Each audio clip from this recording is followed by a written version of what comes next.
নমস্কার বন্ধুরা, কেমন আছো সবাই? আশা করছি সবাই খুব ভালো আছো। আমিও খুব ভালো আছি। আমার নতুন একটি ব্লগে তোমাদের সকলকে স্বাগত জানাই। সকালে রান্নাঘরে কাজ সারতে সারতে শাশুড়ি মা বললেন, গাছের মধ্যে অনেকগুলি লঙ্কা ধরেছে, সে লঙ্কাগুলি তুলে নিয়ে এসো, রান্নায় কাজে দিয়ে যাবে। তো আমি একটি ঝুড়ি নিয়ে সেই মতো গাছের কাছে গিয়ে দেখি প্রচুর লঙ্কা ধরেছে। বেশ কয়েকদিন ধরে ভাবছিলাম লঙ্কাগুলো তুলে নেব, কিন্তু আজকে এসে দেখি অনেক লঙ্কা পেকে গেছে। তো ভালোই হয়েছে আজকে তুলে নিয়েছি, নয়তো লঙ্কাগুলো শুকিয়ে যেত, হয়তো নষ্ট হয়ে যেত।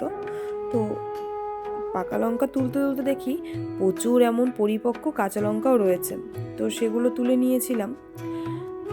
বেশি গাছ ছিল না, বেশ কয়েকটি গাছ ছিল, এই 2-3টের মতো। সেই গাছগুলির মধ্যেও এত ফল দিয়েছিল গাছগুলি, এত ভালো লাগছিল তুলতে, এবং ছোট ছোট গাছেও এত সুন্দর ফল দিয়েছিল।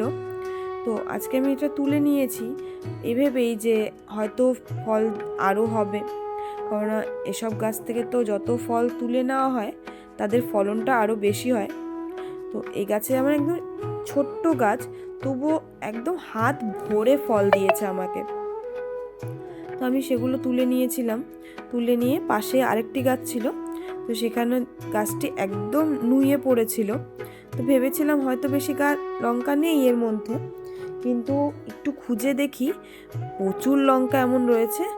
পাতাগুলো শুকিয়ে গেছে, কিন্তু গাছের লঙ্কাগুলো রয়ে গেছে একদম টাটকা। আজকের মতো এইটুকুই। তোমাদের ভিডিওটি কেমন লেগেছে জানিও। টাটা।